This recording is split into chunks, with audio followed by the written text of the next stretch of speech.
Good evening, and welcome to a special news feature. I'm Spencer Sterritt. And I'm Stacey Lambert. Today, we would like to introduce you to Ernest Bay Koroma.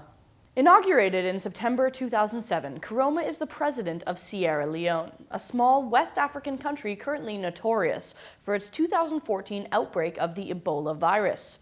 In Koroma's inauguration speech in 2007, he declared his zero-tolerance policy on corruption and vowed to stop the mismanagement of his country's resources. Sierra Leone had been gripped in a vicious civil war from 1991 to 2002. For a country with a population of only 6 million, the civil war was devastating. 50,000 people died, 100,000 civilians were mutilated, and roughly one-third of the country was displaced. Diamond smuggling was the country's biggest business, and many of the mines were unlicensed and unregulated. Officials were bribed to turn a blind eye to the poor treatment of workers and the sale of goods. The Civil War ended in 2002, but corruption did not. In 2013, the managing director of the country's largest bank and several other high-ranking employees were charged with fraud. The chief medical officer was charged with misappropriating over $500,000 of grant money. If the fight to end corruption was difficult before, it is especially difficult now. In May 2014, an Ebola epidemic erupted in Sierra Leone. A state of emergency was declared as deaths rose exponentially into the hundreds and then the thousands. 11,000 cases of the disease and more than 3,500 deaths were reported as Ebola raged across West Africa. With a fatality rate of 50%, Sierra Leone's infrastructure took a major hit. 12 nurses died as hospitals were overwhelmed with the infected.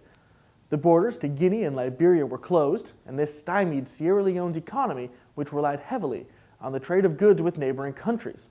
The Western world was quick to respond, however. Millions of dollars in emergency relief entered Sierra Leone, joining taxpayer dollars raised in the country itself. Recent investigations have found that not all this money was used in the fight against Ebola. Roughly a third of the money allocated for the fight was unaccounted for in 2014. The Ministry of Health and Education failed to provide documentation for the purchase of 50 ambulances and the construction of a treatment center.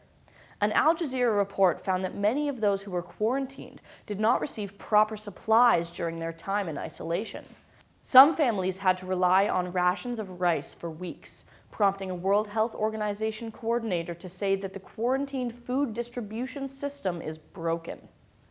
Disease control centers all across the world scrambled to join the fight against Ebola, but it has not been without its controversy.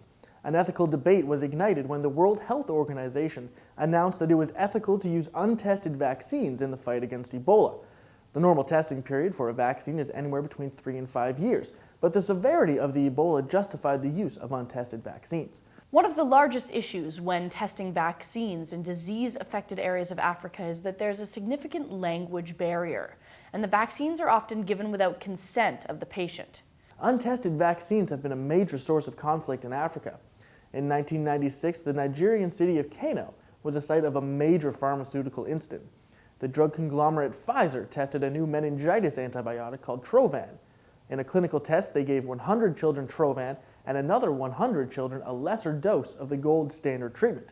Those given the gold standard should have been given a full dose, but it was alleged in a lawsuit that Pfizer purposely underdosed the children to skew the results of the test in their favor.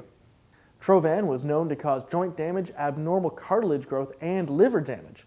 11 children died in the trial, 5 of whom had been given the Trovan vaccine, and 6 who had been given the lower dose of the gold standard. Though President Koroma seems to have tried his hardest to manage the Ebola epidemic and keep his citizens safe, there's still a large amount of discontent among Sierra Leone's people. Any disease outbreak puts a major strain on the infected country, but Sierra Leone has been hit especially hard due to its long history of corruption. If the funds are not properly distributed and the supplies do not reach their intended destinations, how is any country supposed to battle a raging epidemic? In the face of such adversity, President Koroma has stayed as strong as possible. He recently penned an open letter to his country praising their efforts and also rallying the population, but there is still a long road ahead. Unless he can purge the corruption from Sierra Leone's system, they leave themselves open for more debilitating epidemics and political unrest. And that's our presentation. I'm Stacey Lambert. And I'm Spencer Sterritt. Thanks for watching. And have a great afternoon. Great job, Spence. Good job, good job. Yeah.